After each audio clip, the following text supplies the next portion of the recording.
Facebook-ийн гар утас гинөө мөн Facebook хэдэн төгрөгийн үнэтэй бол өнөөдөр 12 сарын 5 Монгол Мастер 2-7 хоног алга болсны дараа 6 дахь нэвтрүүлгийг танд хүрэхэд бэлэн боллоо. Би бол хөтлөгч Цаасаа.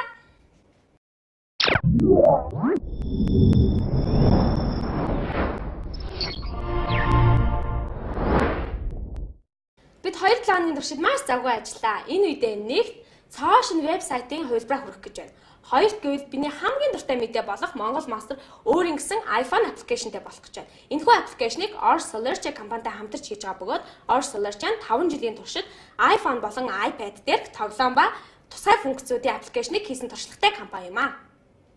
Манай эцэдээс худалдаалагдж буй iPad 2-ын 3 дугаар улирлын дэлхийд дээр зарагдсан нийт тоо хэмжээ нь 11 саяг даваад байгаа юм байна. Харин бусад компаниас гаргаж буй таблетуудын зарагдсан тоо хэмжээ нь дөнгөж 1.16 сая байгаа юм байна. Мөн нэмж хэлэхэд iPad 3 нь 2012 оны эхний улирлын сүүлээр эсвэл 2 дугаар улирлын эхээр гарна гэсэн төлөвлөгөөтэй байгаа юм байна.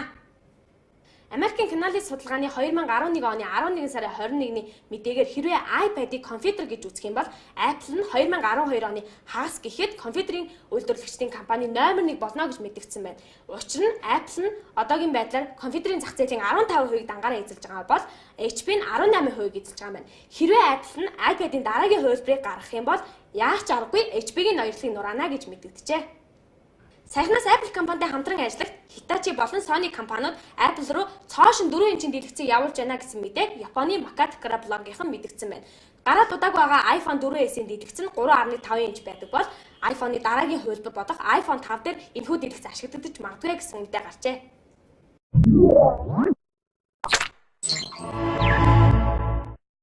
Yahoo компани эзэмшдэг дэлхийд дээрх номер 1 зураг шеэрлэх вебсайт болох Flickr дээр тавигдсан зургуудыг авсан хэрэгслүүдээр номер 3-т Canon 5D, номер 2-т Nikon D90 болсон байна. Харин номер 1-т миний үргэлж ярьдаг iPhone 4 болсон байна шүү. Энэ нэг усандаа iPhone 4-ийн хүчин чадал нь мэргэжлийн камертай өрсөлдөхөд хэмжээнд байна гэсэн үг юм аа. Дэлхийд дээрх хамгийн том галтрагны буудал болох Нью-Йоркийн Grand Central дээр дэлхийд дээрх хамгийн том Apple-ийн дэлгүүр нэгдэх гэж байна. Энэхүү дэлгүүрт 300 хүний ажилтнтай байх бөгөөд уг Grand Central дээр энгийн өдрүүдэд гэхэд 750 мянган гаруй хүн, баярын өдрүүд гэхэд сая гаруй хүний хөдөлгөөнтэй байдаг гэхээр танд ямар том галтрагны буудал гэдэг нь төсөөлөгдөж байгаа баха.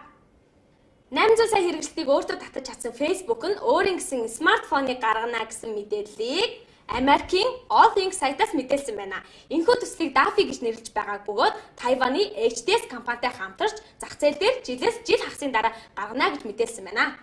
Facebook компани хувьцаа гарна гэсэн шуугиан гадуур гарсан байна. Энэхүү хувьцааны үнэлт нь 100 тэрбум доллар гэж ярьж байгаа хэдий Zuckerberg-ийн бодлоор 80-аас 90 тэрбум долларч хүрч магадгүй гэж мэдээлээд байгаа юм байна.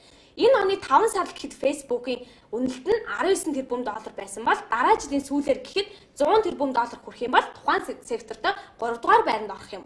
Одоогийн байдлаар энэхүү секторт Apple компани 153 тэрбум доллар тэргүүлж байгаа юм байна. 2 жилийн өмнө Microsoft компани Yahoo-г авна гэж бөөн шууган басан байгаа. Харин одоо New York Times сэтгүүлийн мэдээснээр жинхнээсээ Microsoft компани Монгол залуучуудын хамгийн их хэрэглэдэг Yahoo-г авахар болжээ. Манай өнөөдрийн сонирхолтой вебсайт булангаар Монголоос гарч буй social network болох Pipzig.com юм. Pipzig.com-ийн онцлогуудаас нь дуртахад та зураг аваад түүнийгээ Pipzig.com дээр тавихад танай найзууд чинь тэрхүү зургийг үзээд сайн муугаар нь үнэлээд мөн комент үлдээх боломжтой. Одоогийн байдлаар Pip нь Android үйлдвэрлэлийн систем дээр аппликейшнтэй байгаа бөгөөд мөн тун удахгүй iOS үйлдвэрлэлийн систем дээр аппликейшнтэй болно гэж бид найдаж байна.